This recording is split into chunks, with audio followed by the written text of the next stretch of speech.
जब दो ग्रह एक दूसरे की राशि में बैठते हैं तो उस स्थिति को ग्रहों का परिवर्तन कहा जाता है। जैसे कि मंगल की राशि है मेष और शनि की राशि है मकर या फिर कुंभ।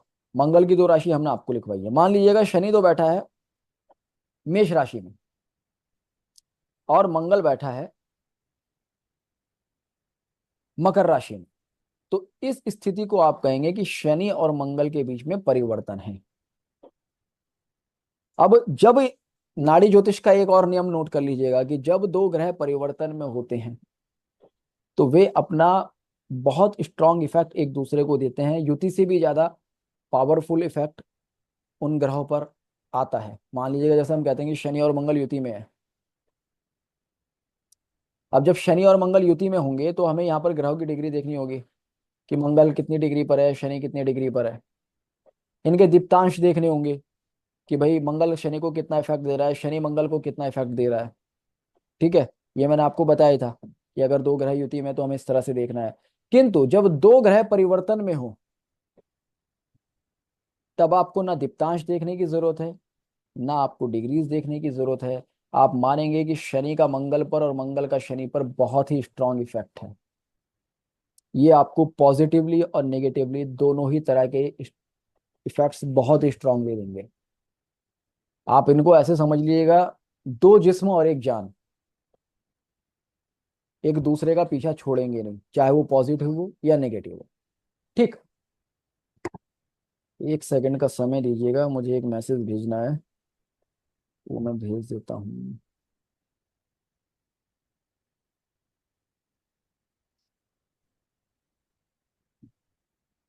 ठीक, तो इसको कहते हैं ग्रहों का परिवर्तन। एक एग्जाम्पल और देता हूँ फिर आप समझ लेंगे। चंद्र की राशि कौन सी है? चंद्र की राशि है कर्क। ठीक है, गुरु की राशि धनु। ठीक है, अब चंद्र बैठा है मान लीजिएगा यहाँ धनु राशि में और गुरु बैठा है यहाँ कर्क राशि में। इस कंडीशन को आप क्या बोलेंगे कि गुरु और चंद्र के बीच में आपस में परिवर्तन है।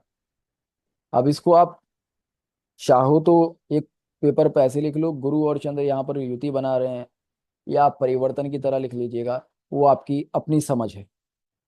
ठीक है, अब यहाँ पर एक चीज और समझनी जरूरी है कि ये ठीक है दो ग्रह परिवर्तन में है, बहुत अच्छी बात है, हमने इतना तो समझ लिया। ये दो ग्रह परिवर्तन में है तो ये एक दूसरे के ऊपर बहुत स्ट्रांगली इफेक्ट डाल रहे हैं, युति की तरह भी प्रभाव डाल सकते हैं। ठीक है, किंतु इनके साथ में अगर कोई प्लेनेट बैठा है उसके ऊपर क्या प्रभाव आएगा? मान लीजिएगा यहाँ सूर्य बैठा है मेष राशि में, मेष राशि में शनि बैठा है, यहाँ मंगल बैठा है, मंगल के साथ में यहाँ गुरु बैठा है। ठीक है, आपने अब यहाँ पर ये तो देख लिया कि शनि और मंगल के बीच में परिवर्तन है। आपने लिख लिया कि यहाँ पर शनि और मंगल एक दूसरे पर बहुत स्ट्रांगली इफेक्ट दे रहे हैं। हो सकता है ये जो इफेक्ट दे रहे हैं ये युति की तरह दे रहे हैं, मगर अब हमारे पास सूर्य भी है और गुरु भी है, इनके ऊपर क्या इफेक्ट आएगा? तो सीधी सी बात यह है कि अगर हम यहाँ पर देखें मेष राशि में तो सूर्य शनि और मंगल का एक योग बन जाएगा, क्योंकि मंगल यहाँ पर परिवर्तन से अपना प्रभाव दे रहा है अपनी राशि में। क्योंकि मंगल परिवर्तन से कहाँ इफेक्ट दे रहा है? मेष राशि में, तो यहाँ पर मंगल का इफेक्ट अपने आप में आ जाएगा। और यहाँ पर शनि है नहीं, किंतु शनि मंगल के साथ में परिवर्तन में है, तो यहाँ पर भी शनि अपनी तरह अपने आप यहाँ पर इफेक्ट देगा। तो आप जो कॉम्बिनेशंस बना लेंगे वो गुरु मंगल शनि और सूर्य शनि मंगल, इनका कॉम्बिनेशन बन जाएगा। ठीक है, इसलिए नाड़ी ज्योतिष परिवर्तन को बहुत ज्यादा महत्व देती है और नाड़ी ज्योतिष कहती है कि परिवर्तन में most of the time planets की स्ट्रेंथ बढ़ जाती है। आप अधिकांश देखेंगे जिन लोगों की जन्म कुंडली में दो ग्रह परिवर्तन में हो, उन अधिकांश थे। अपवाद इसके भी हैं कभी, क्योंकि हर चीज के अपवाद होते हैं, कंडीशंस होती हैं। मोस्ट ऑफ द टाइम आप देखेंगे जब दो ग्रह परिवर्तन में होते हैं तो उन ग्रहों की स्ट्रेंथ में वृद्धि ही होती है, क्योंकि उनका स्थान बल बढ़ गया। अभी देखो मंगल की स्ट्रेंथ दो जगह आ गई, मकर राशि में भी आ गई और मेष राशि में भी आ गई, तो स्थान बल बढ़ गया। स्थान बल बढ़ने से दो दो जगह इफेक्ट हो गया। अब जो यहाँ पर प्लेनेट बैठा था, जैसे मंगल के साथ यहाँ गुरु बैठा था, तो मंगल को गुरु का इफेक्ट भी मिल गया, और यहाँ सूर्य बैठा था तो सूर्य का भी इफेक्ट मिल गया। तो स्थान बल भी बढ़ जाता है ग्रहों का, और युति बल भी बढ़ जाता है। तो इसलिए हम पर्सनली ये मानकर चलते हैं नाड़ी ज्योतिष में कि कुंडली में वक्री ग्रह बढ़िया ही चीज होती है, ओ सॉरी, एक्सचेंज बढ़िया ही चीज होता है। और एक्सचेंज में ग्रहों को स्ट्रेंथ ही मिलती है। जितनी ज्यादा कुंडली में ग्रह परिवर्तन में होंगे, उतना ज्यादा व्यक्ति के होरोस्कोप में स्ट्रेंथ होगी, उतनी ज्यादा व्यक्ति की लाइफ अचीवमेंट से भरी हुई होगी। क्योंकि अभी क्या है, किसी व्यक्ति की कुंडली में अगर मंगल मकर राशि में लिखा है, तो अभी तो मंगल के पास एक ही बल है ना मकर राशि का। अब परिवर्तन हो गया तो वृश्चिक राशि का और मेष राशि का बल भी आ जाएगा। तो अब इस कंडीशन को आप क्या कहेंगे कि मंगल की तो स्ट्रेंथ बढ़ी रही है ना। हाँ ये है, एक जगह से दूसरी जगह शिफ्ट करना पड़ रहा है, भागा दौड़ी हो रही। तो ऐसा भी आप एक फलित के रूप में लिख सकते हैं कि जो ग्रह परिवर्तन में होते हैं ना, एक छोटा सा जनरल रूल है नाड़ी ज्योतिष का, कि जब दो ग्रह परिवर्तन में होते हैं तो उससे रिलेटेड जो कारक होता है उसको अपनी लाइफ में एक बार प्लेस चेंज करना पड़ता है। जैसे कि गुरु के बारे में कहा था कि गुरु अगर परिवर्तन में है तो गुरु पुरुष के लिए जीव कारक है, तो ऐसे व्यक्ति को अपनी लाइफ में अपना बर्थ प्लेस चेंज करना होगा। चंद्र परिवर्तन में है तो कह सकते हैं कि चंद्र मूवमेंट है, तो ऐसे व्यक्ति को अपनी लाइफ में बहुत ज्यादा ट्रैवलिंग करनी पड़े। या चंद्र हमारा मन है तो ऐसे व्यक्ति का मन बहुत ज्यादा चलायमान है। चंद्र आपकी माता है तो हो सकता है कि जन्म के बाद माता को कोई प्लेस चेंज करना पड़ा हो, या हो सकता है माता की शादी दूसरी हुई हो। ऐसी पॉसिबिलिटी कई बार होती है, क्योंकि माँ का, क्योंकि एक नॉर्मल सा जनरल सा रूल है, माँ का प्लेस कब चेंज होगा, जब पिताजी चेंज करेंगे। अब कुंडली में देख रहा है कि सूर्य के साथ तो उस तरह की कोई स्थिति है नहीं कि पिताजी कोई प्लेस चेंज कर रहे हैं, तो ऐसा भी हो सकता है कि माता जी की शादी दूसरी हो गई हो। तो वो चीजें हॉरोस्कोप में और तरीके से वेरीफाई करनी होती है। ठीक है। तो इस तरह से इन ग्रहों का एक जनरल इफेक्ट निकल कर आता है। अब हमारी एक चर्चा हो रही थी रेट्रो प्लैनेट पर। अब आप देखेंगे, मैंने आपसे कहा कि शनि अगर यहां है तो उसका हम एक 50% तक इफेक्ट मीन राशि में भी मानेंगे। अब जो वैन्या जी का सवाल था कि क्या वक्री ग्रह आपस में परिवर्तन करते हैं, मान लीजिएगा गुरु यहां पर इस कुंडली में मकर राशि में बैठा है, तो आप ये मानेंगे कि इसका शनि के साथ में परिवर्तन है, किंतु इसको आंशिक परिवर्तन माना जाता है। इफेक्ट होता है, मगर क्योंकि यहाँ पर कोई 50% इफेक्ट है, तो वो इफेक्ट 50% तक स्ट्रेंथ देता है, किंतु कुंडली की स्ट्रेंथ फिर भी बहुत ज्यादा बढ़ा देता है। क्योंकि भले ही ये आंशिक परिवर्तन है, भले ही ये एक शॉर्ट टर्म परिवर्तन है, किंतु गुरु को तो इसने स्ट्रेंथ दे दी ना, गुरु को तो ये मीन राशि का इफेक्ट दे दिया। शनि को तो नॉर्मल स्ट्रेंथ मिल ही रही है, क्योंकि मान लीजिएगा शनि यहाँ पर नीच का होकर बैठा है। नीच का होकर जब वो वक्री हुआ तो उसका नीच भंग हो गया।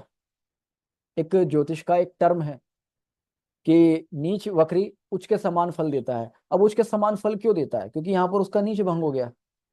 अब नीच भंग होने के बाद हो सकता है उसको मीन राशि में, या मान लीजिएगा मीन राशि में मान लीजिएगा कोई बहुत सुंदर उसका कोई फ्रेंडली प्लैनेट बैठा है, मानिए शुक्र बैठा हुआ, बुध बैठा हुआ, राहु बैठा हुआ, जो उसके फ्रेंडली प्लैनेट है, तो उनके साथ कंजंक्शन में आकर हो सकता है इसकी स्ट्रेंथ यहाँ पर बहुत ज्यादा बढ़ जाए। कॉम्बिनेशन क्या बन जाएगा, शनि शुक्र और बुध का भी बन जाएगा।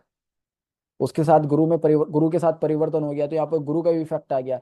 तो ऐसे में आप क्या कहेंगे कि शनि तो बहुत ज्यादा पावरफुल हो गया। अभी तो शनि इस कुंडली में नीच का था,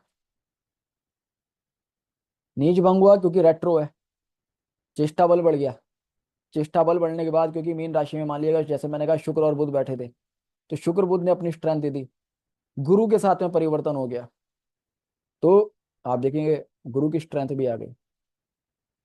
तो इस तरह से ग्रहों के कब कितने बल बढ़ रहे हैं, कब ग्रहों का बल घट रहा है, ये भी जन्म कुंडली में देखना बहुत ज्यादा जरूरी होता है। जब हम उस चीज को नहीं देख पाते हैं, उस चीज पे मास्टरी नहीं कर पाते, तो प्रिडिक्शन 100% गलत होता है। तो ग्रहों का बल कुंडली में जानने के लिए, जैसे कि शुरू में आप सभी प्रश्न करते थे कि एक दो बार शायद साहिल जी का प्रश्न आया कि सर ये ग्रहों का बल कैसे जानेंगे, कैसे जाने कि ग्रह बली है या नहीं है। क्योंकि ग्रह का बल जानने का कोई एक तरीका नहीं है। ग्रहों के बल जानने के बहुत सारे तरीके हैं। हर कुंडली में अलग अलग कंडीशन हो सकती है। तो हमें मैक्सिमम कंडीशंस पता होनी चाहिए, जिसमें कि एक कंडीशन ये है, जैसे कि मैंने आपको बताया कि अब जो शनि यहाँ पर नीच राशि में कमजोर दिख रहा था, अब आप देखिएगा कितना स्ट्रांग हो गया। तो इस तरह से कुंडली में ये चीजें जाननी समझनी आनी ही आनी चाहिए। अगर आपको नहीं आ पाती, आप उस पर मास्टरी नहीं कर पाते, तो प्रिडिक्शन देने में बहुत ज़्यादा परेशानियों का सामना करना पड़ता है।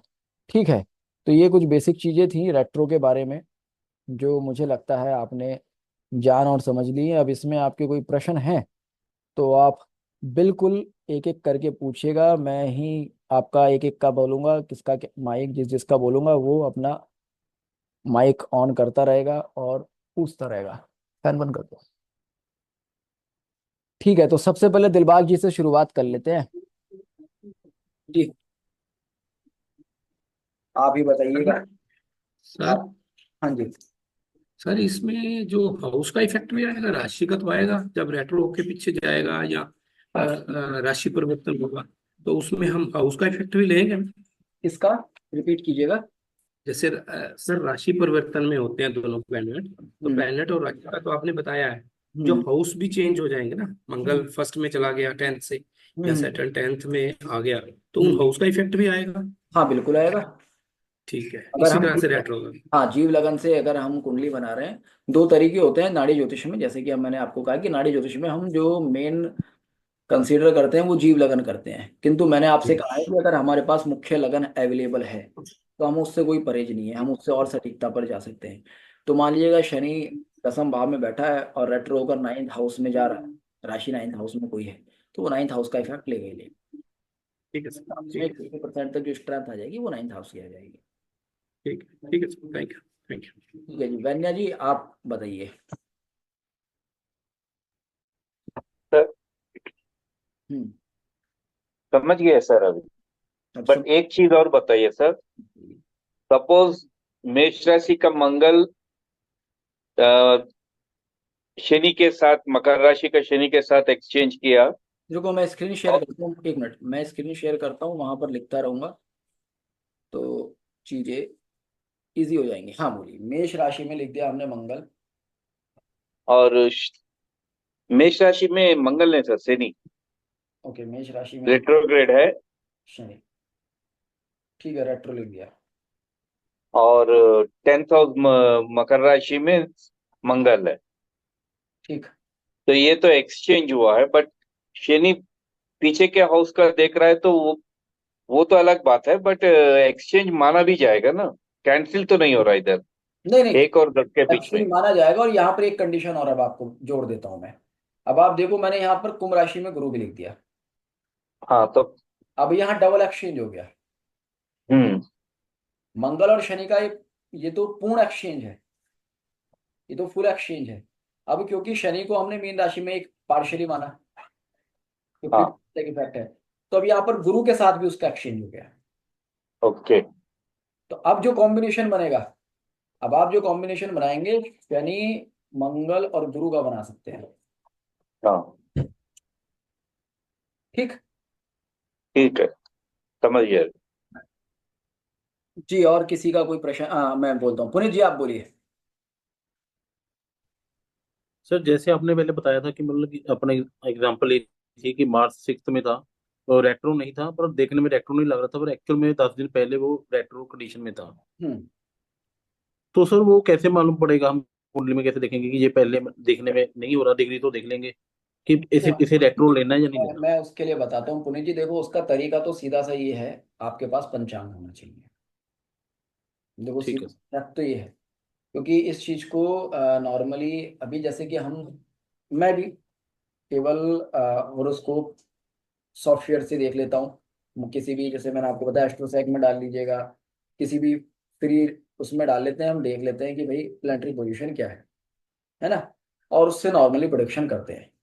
मगर तरीका ये होता है, जो एक बेस है, जो सबसे सही तरीका तो ये होता है कि जो जातक की डेट ऑफ बर्थ है उस ईयर का हमें पंचांग में एक बार प्लेनेटरी पोजीशन देखना जरूरी होता है। मुख्यतः इन 3-4 ग्रहों का, जब हम रेट्रो डायरेक्ट कंडीशन हमें देखनी है, क्योंकि रेट्रो डायरेक्ट कंडीशन किसी भी सॉफ्टवेयर में लिखी भी नहीं मिलेगी आपको, या फिर आपकी प्रैक्टिस उतनी जी शार्प होनी चाहिए। आपने देखा भाई सूर्य से मंगल इतनी दूर है, तो सूर्य से हम्म मंगल इतनी दूर है तो यानी कि रेट्रो हुआ होगा। वो चीज वैसे आप सामने होरोस्कोप रखेंगे, सामने होरोस्कोप रखेंगे तो आपको पता चल जाएगा। मगर कई बार होता है कि भाई हो सकता है कि रेट्रो होकर नहीं आया हो, मान लीजिएगा सूर्य यहाँ बैठा है, मंगल यहाँ पर बैठा है, अब सीधी सी बात है मंगल यहाँ पर रेट्रो दिखेगा ही नहीं। मगर जैसे आपने कहा हो सकता है, पॉसिबिलिटी है मंगल यहाँ से 4 दिन पहले यहाँ हो, ईश्वर यहाँ से रेट्रो होकर आ गया, हमें दिख ही नहीं रहा, हम ये मानकर चल रहे हैं कि मंगल सीधी सीधी चाल चलता हुआ नहीं आ रहा है। तो उसके जी लिए सही तरीका तो ये होता है कि पंचांग का यूज कर लेना चाहिए वहां पर। हम्म। सर और जहाँ ये भी हो सकता है कि जो प्रोडिक्शन बनती है पिछले भाव में, हाउस में, उस मतलब कि जातक से हम पूछ लें कि ऐसा तो नहीं आपके साथ हुआ, अब क्लैरिटी हो उतना जाती है। उतना वेरीफाई करना कई बार पॉसिबल होता नहीं है। तो हम्म अभी मान लीजिएगा हॉरोस्कोप सामने आपके आ गया, अब आप उससे पूछ पूछ के थोड़ी करोगे। अब या तो ये कि हम्म हाँ ठीक है, सामने आदमी को बिठा लो, आप उससे उसकी लाइफ की 3-4 चीजें पूछ लो, है ना। तो फिर उसे क्या कहते हैं, उसे तो एक पोस्टमार्टम कह दिया कि आपने 2-4 चीजें उससे पूछ के अपना प्रोडिक्शन थोप दिया, ऐसा जी जी होता है। समझिए। तो तो पंचांग देखना मतलब बेस्ट रहेगा। इसके लिए तो फिर रेट्रो डायरेक्ट के लिए पंचांग देखना ही बेस्ट होता है। इसलिए जैसे नॉर्मली हम भी जो यूज करते हैं प्रश्न कुंडली में, तो अभी प्रश्न कुंडली का तो हमारा कोर्स ही नहीं है, वो इशू ही नहीं है। मगर प्रश्न कुंडली में तो जी बिना रेट्रो, अब होता क्या, जैसे प्रश्न कुंडली लगाते हैं, जैसे मान लिया आज की कंडीशन अगर हमें देखनी है, तो नॉर्मली हमें पता होता है कि भाई आज कौन से ग्रह हाल फिलहाल में रेट्रो चल रहे हैं, ये किस तारीख को रेट्रो हुआ था, या कब ये रेट्रो हाँ डायरेक्ट। जी हाँ जी। तो उतना ज्यादा जरूरत पड़ता नहीं। मगर प्रश्न कुंडली में तो ये फैक्ट है कि बिना इसके आगे बढ़ा ही नहीं आ सकता। जन्म कुंडली में कई बार होता है क्या कि ठीक है, आपने प्रोडिक्शन दिया और एक दो चीजें मैच नहीं करी, वो अलग बात है। मगर नहीं भी अगर आपको पता तो बहुत सारी चीजें मैच हो जाती हैं। टाइम ऑफ इवेंट निकालने में कई बार उसका इफेक्ट ज्यादा आता है। जैसे कि अब शादी के लिए, जैसे कि अभी मान लो दिलबाग जी कह रहे थे नहीं बन रहा संबंध, मतलब मैं अभी दिलबाग जी को ये नहीं कह रहा क्वेश्चन पे, मगर कई बार ऐसा होता है जैसे कि मंगल रेट्रो डायरेक्ट कंडीशन में है, तो हो सकता था कि क्योंकि मंगल का इफेक्ट तो यहाँ भी है, यहाँ भी है, तो ऐसे हम्म स्कोप में कई बार होता है कि ट्रांजिट में हो सकता था, यहाँ हो सकता है यहाँ पर योग बना दे या यहाँ पर योग बना दे। हम्म तो उसमें हमें भाव और राशियों का यूज करना पड़ता है। क्योंकि अगर आपको रेट्रो डायरेक्ट कंडीशन पता है तो फिर तो आप सीधा सा, आपको पता ही है कि भाई जहाँ से रेट्रो हुआ है और जहाँ पे इसका रेट्रोग्रेशन खत्म होगा, उन उस दोनों पॉइंट के बीच में मंगल का इफेक्ट है ही। मान लीजिएगा 164 से और 196 के बीच में पूरा पूरा इफेक्ट है, जब तक कि मंगल वापस से 196 डिग्री पर नहीं पहुंच जाता, जी है ना। फिर तो आपको पता ही है।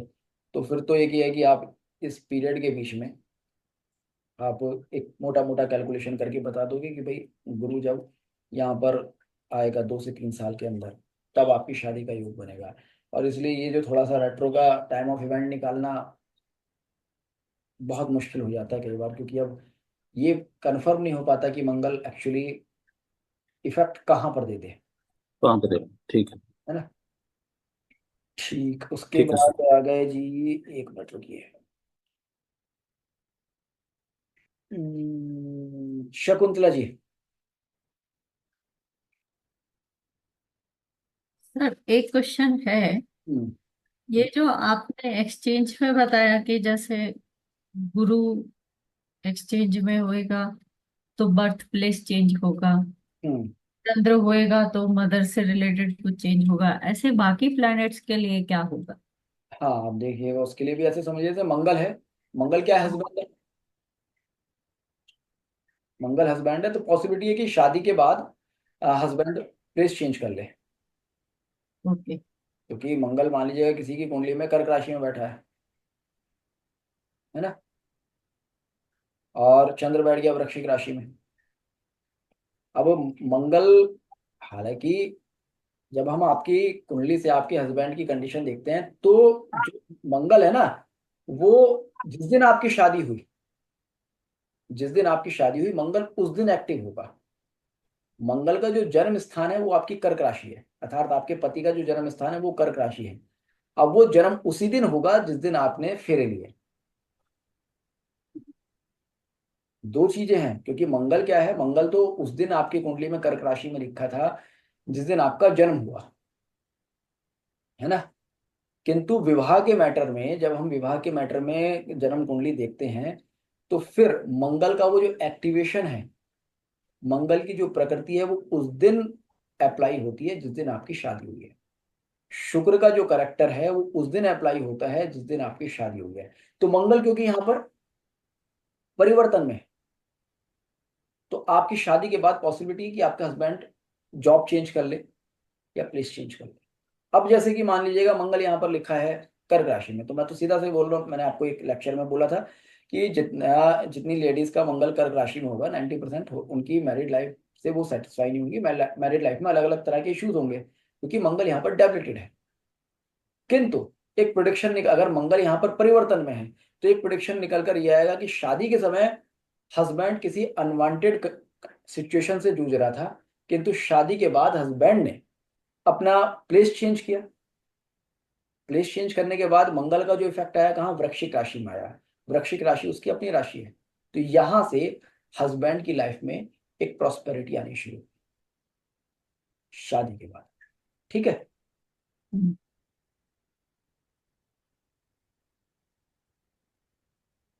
अजीत जी आप बताइए।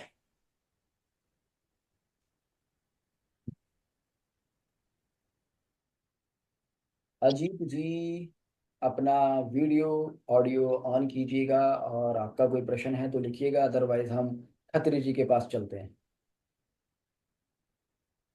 खत्री जी आप खोलिएगा, अजीत जी शायद सो गए आज। हाँ नमस्कार जी। पहले अपना अगर खुल सकती तो वीडियो भी खोल लीजिएगा, हमें आपके सुंदर चेहरे के दीदार हो जाएंगे। देखेंगे आपने आज शेविंग वगैरह की है नहीं की है, हमें पता तो चलना चाहिए ना। ठीक है, चलिए बताइए। आज का तो क्लियर है। हाँ जी, क्लियर है। आज का तो पिछले दो तो बढ़िया लगे हैं, सही समझ में आ रहा है। बस थोड़ा सा डिग्री बताई थी ना जिस दिन आपने, उस हम्म। दिन थोड़ा डिग्री में बड़ी परेशानी हुई है। डिग्री थोड़ा आएगी, एक एक चीज समझ में आएगी, सब्र कीजिएगा। जो एक्सचेंज भी और रेट्रोग्रेशन मैंने आपको बताया ना, बहुत, ये रेट्रोग्रेशन और एक्सचेंज का 1% भी नहीं है। तो इसको समझिए, ये भी 1% भी नहीं बताया मैंने आपको, क्योंकि जब हम प्रोडिक्शन में इसके जाएंगे ना, तो इसके किस तरह से प्रोडिक्शन होते हैं, क्या होता है इसका एक्चुअली क्या, मैंने अभी आपको इसको यूज करना नहीं बताया। अभी तो मैंने छोटे छोटे से एग्जाम्पल दिए, जैसे मैंने शकुंतला जी का प्रश्न था तो उसमें एक एग्जाम्पल दिया, वन्या जी का एक प्रश्न आया तो उसमें फिर मैंने एक एग्जाम्पल दिया कि हाँ यहाँ पर गुरु भी एकांशिक रूप से परिवर्तन कर सकता है। तो ये अपने आप में एक बहुत विस्तृत सब्जेक्ट है, तो करेंगे इस पे बात, क्योंकि प्रोडिक्शन करना इतना आसान भी नहीं है जैसे लोग कहते हैं ज्योतिष बन जाएंगे। एक बात थोड़ा ये था, आप बीच में थोड़ा सा टेस्ट ले सकते हैं किसी से? लेंगे लेंगे, सब्र रखिएगा, किसी दिन क्लास में आप बेफिक्र रहिएगा। उस चीज का मुझे ज्यादा पता है कब टेस्ट लेना है, और अचानक से टेस्ट होगा, मुझे पता चलना चाहिए किसने कितना पढ़ा है। ठीक है ना। जैसे अभी रेट्रोग्रेशन के ऊपर ही बात करी, तो मैं उसमें अभी क्या है, अभी तो मैं आपको चीजों को समझा रहा हूँ, है ना। अब जब मैं आपके सामने सीधा सा होरोस्कोप रख के, सही गलत से मतलब नहीं, मगर ये पता चले कि किसने, अभी मैं सामने रख दूंगा मान लीजिए किसी दिन कि ये प्लेनेट डीप कंबस्ट में या कंबस्ट में, या मंगल कितने ये कंबस्ट है या नहीं है, तो इस तरह से पता चल जाएगा। या फिर बिना किसी साइन का होरोस्कोप आपके सामने रख दूंगा, पता चल जाएगा किसने ये डिग्रीज याद की हैं किसने नहीं की है, या कैसे आप होरोस्कोप देखकर बता पा रहे हो रेट्रो है या नहीं है। तो वो टेस्ट ले लिए जाएंगे, और हर क्लास में टेस्ट हो जाया करेगा आपका। ठीक है, तो वो भी वक्त आने दीजिएगा। ये छोटी छोटी सी चीजें ये सारी याद करने की हैं। अभी यहाँ पर क्या ही टेस्ट लें आपका। उन्हीं का टेस्ट मैं कह लेते रहा हूँ रहते हैं। वो हम्म। खुद ही पता चल जाएगा। तो अजीत जी मैं ये कह रहा था, हाँ जी, बोलिए बोलिए। जैसे आज आपने ये रेट्रोग्रेशन पढ़ाया है और एक्सचेंज पढ़ाया है, हम्म। तो किसी क्लास में जैसे आपने मेरा नाम लेके कह दिया कि आप त्रिवेंद्र जी आप ये बताएं, हम्म। तो उससे थोड़ा सा मेरे को कि आप हाँ डायरेक्ट ही पूछ रहे हैं, कोई बात नहीं, पूछेंगे इससे बंदे का पूछेंगे दिमाग हो जाएगा। पूछेंगे, सब्र कीजिएगा सब्र कीजिएगा, पूछेंगे, वो भी पूछेंगे। फिर उस दिन आपको डांट भी लगेगी, भाई पढ़ के क्या आए हैं। मैं ऐसे भी बोल देता हूँ कई बार, भाई साहब अगली क्लास तब ज्वाइन करना जब पिछला पढ़ ले, है ना। तो कोई बात नहीं, पूछेंगे आपसे। शिव जी, आपका कुछ प्रश्न है तो बताइए।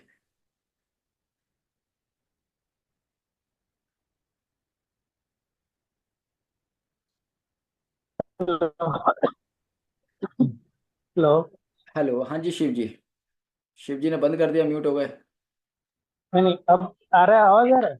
हाँ, अभी आवाज आ रहा है। पहले तो ये बताइए, आपकी तबीयत कैसी है अभी? थोड़ा सा ठीक है अभी। चलिए, बताइए आपका कुछ अगर डाउट है यहाँ पर तो बताइए। नहीं, इसमें थोड़ा अध्ययन करके नेक्स्ट क्लास में पूछेंगे। हाँ जी। इसमें थोड़ा अध्ययन करके आज का जो क्लासेस था लिटरेचर और इसका हम्म। नेक्स्ट क्लास में पूछेंगे, ठीक है। जो उसमें डाउट आता है तो। ठीक है। योगेश जी, आपके मन में कुछ प्रश्न अगर इस डिस्कशन, ठीक है। No sir, I don't have any doubt. ये देखो, योगेश जी बड़े समझदार हैं। हाँ जी साहिल जी। नहीं सर, मेरा क्वेश्चन नहीं है सर। वन प्लस जी, आप कौन हैं? पहले तो मुझे एक अपना इंट्रोडक्शन दे दीजिएगा। मुझे आज तक वन प्लस जी का नाम नहीं पता है, क्योंकि पहले भी एक बार वन प्लस जी का नाम अनाउंस मैंने किया था, तो वन प्लस जी कौन है ये बोले नहीं थे। तो वन तो प्लस। मोबाइल है, हाँ जी। मोबाइल होगा सर। हाँ, अच्छा, मुझे नाम तो पता चले ना वो। बट ठीक है, वो तो मोबाइल है, वो तो मुझे ही पता वन प्लस मोबाइल है, मगर है कौन साहब ये, वो पता। देखिए वन प्लस जी, मैं अभी अनाउंस कर रहा हूँ नेक्स्ट।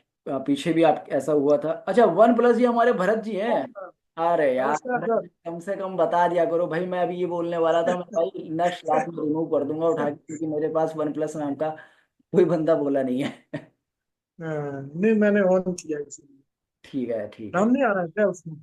नहीं नहीं, उसमें आपके मोबाइल का नाम आ रहा है। आपने वन प्लस का 6 ले रखा है, ठीक है भाई। आप वन अच्छा। ये पता चल रहा है कि ठीक है, हम्म। आपने मोबाइल ले रखा है एक, मगर कौन साहब है ये पता अब चला। आपने खोली नहीं वीडियो कभी पूरी, एक दिन और नाम लिया था तो आप नदारत थे।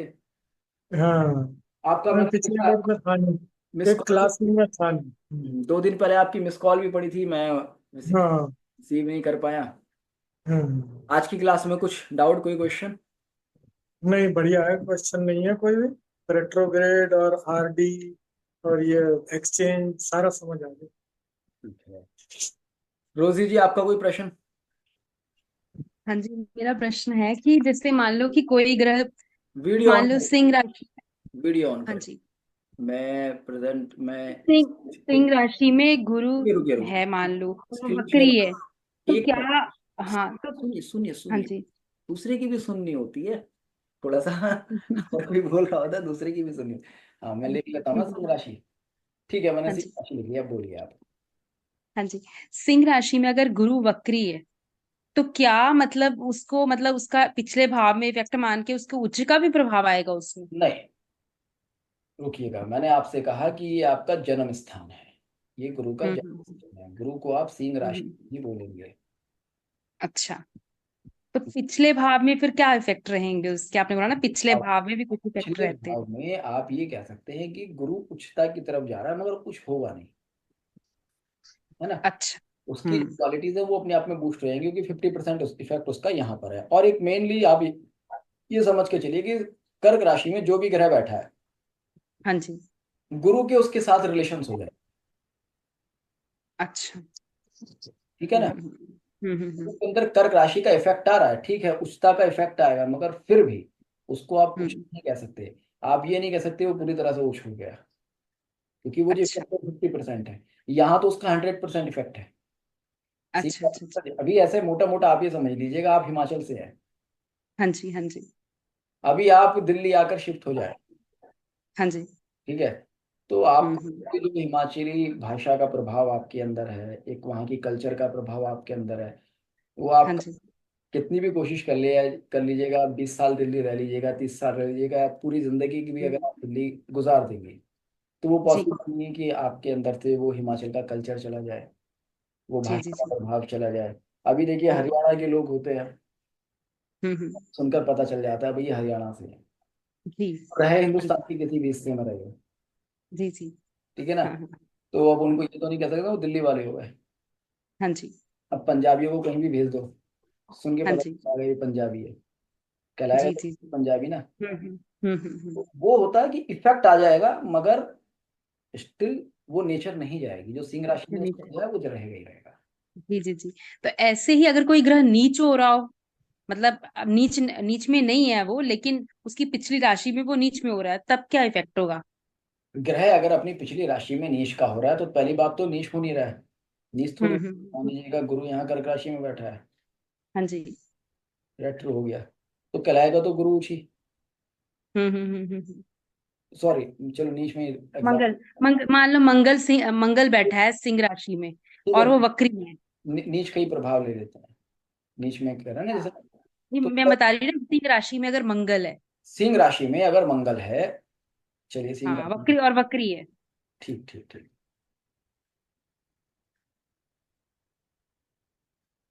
ठीक। अब हाँ दो जी चीजें हैं, देखो जब हम प्रिडिक्शन करेंगे तो मैंने अभी शकुंतला जी के प्रश्न पे मैंने कहा था कि अगर कोई फीमेल का हॉरोस्कोप है, जी। हम्म। योर हस्बैंड, हम्म। तो जिस दिन आपकी शादी हुई ये मंगल उस दिन की कंडीशन को इंडिकेट कर रहा है, जी। मंगल सिंह राशि में बैठा है, तो डेट शोज कि सिंह राशि मंगल के लिए एक फ्रेंडली साइन है, अग्नि जी। की राशि है, मंगल को स्ट्रेंथ दे रही है कि आपकी शादी तो एक अच्छी फैमिली में हुई, आपका हस्बैंड शादी के टाइम बढ़िया कंडीशन में, ठीक। लेकिन पार्शियल इफेक्ट आ गया उसके पास कर्क राशि का, कर्कशी का, हाँ। तो यानी कि कहीं ना कहीं उसके अंदर जो सिंह राशि का अग्नि तत्व था वो कहीं ना कहीं 50% ही सही भंग हो रहा है। आप देखेंगे ऐसी लेडीज की शादी के बाद हस्बैंड को किसी ना किसी तरह के इश्यूज आएंगे, अब जैसे कहते हैं ना भाई ये लड़की अपशगुनी सी है, अच्छा। तो वो हाँ आप हाँ। टाइम उसी तरह की कंडीशन में होता है। या इसमें ये भी हो सकता है कि पति पत्नी में थोड़ी दूरियां आपस में आ जाएं किसी भी कारण से? वो फिर शुक्र की स्थिति के ऊपर डिपेंड करता है, हमें अभी शुक्र की स्थिति नहीं पता, अच्छा। पत्नी पत्नी के बीच की दूरी तो तब आएंगी ना जब हमें शुक्र की स्थिति पता होगा, शुक्र पत्नी हो गई, मंगल पति हो गया, हम्म हम्म। अब वो डिस्टेंस शुक्र के साथ में देखनी है ना, खाली मंगल से थोड़ी काम चलेगा, जी जी जी जी जी। है ना। अब इसके बाद हम ऐसे भी देख सकते हैं मेल होरोस्कोप है, मेल होरोस्कोप में मैंने आपको कहा कि मार्स किसी मेल की सेक्सुअल हम्म एनर्जी या उसकी बॉडी कह लीजिएगा, उसकी हम्म फिजिकल एनर्जी है, तो हम्म व्यक्ति अपनी जवानी में बहुत स्ट्रांग था, बढ़िया सा उसकी बॉडी थी, हम्म लगता है एक समय बाद कुछ भी उसके साथ हुआ और अचानक से उसकी बॉडी बहुत ही ज्यादा कमजोर हो गई। हम्म। अब आप ऐसे केसेस देखेंगे जिसमें कि भाई लड़का जवानी में भाई 20 साल की जब एज थी, भाई 6 फीट की हाइट है, बहुत बढ़िया बॉडी बना रखी है, और अचानक हम्म पता चला 22 साल की एज आते आते कोई कह ही नहीं सकता कि भाई ये वही लड़का था। हम्म। वो सडनली वो जो इफेक्ट हुआ कि वो मंगल के अंदर एक पार्शियल इफेक्ट आ गया अपने हाँ नीच। जी। नीचता का। ठीक है, इसमें बाद एक और प्रश्न है, एक्सचेंज का पूछ रही हूँ मैं आपसे ना। हम्म। आपने बोला कि एक्सचेंज मतलब काफी अच्छा माना जाता है। तो मतलब एक्सचेंज अगर मान लो कि 5 12 का है, तो 12 जो है वो दुस्थान है और 5 जो है वो त्रिकोण है। तो इनका जब आपस में एक्सचेंज होगा। जाइएगा, अब हम्म। ये भावों पर आप मत जाइएगा, हम नेक्स्ट क्लास में कुछ चीजें डिस्कस करेंगे उसके बाद बात करेंगे। हाँ हाँ हाँ। अभी हम तो प्लैनेट्स वो में, अभी हम हाँ हाँ। प्लैनेट्स पर और साइंस पर हैं, हाउसेज हमने यूज नहीं किए, अच्छा।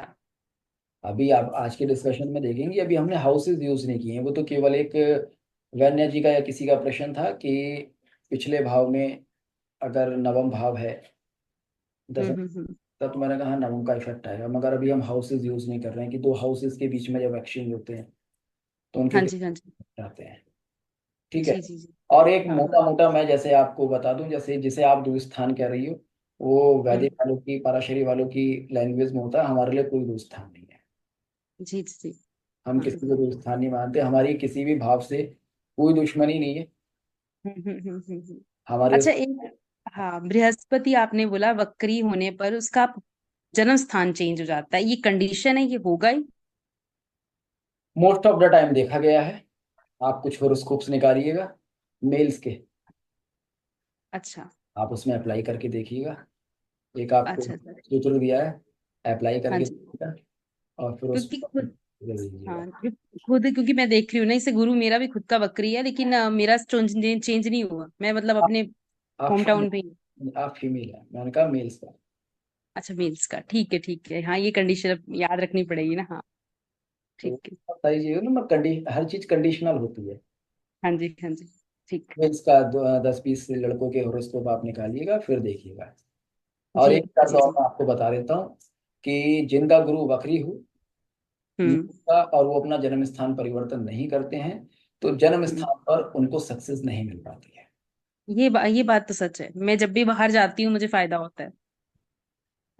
जब अपने यहाँ बैठी हूँ तो दिक्कत होती है, और मुझे काम भी सारा बाहर से ही आता है।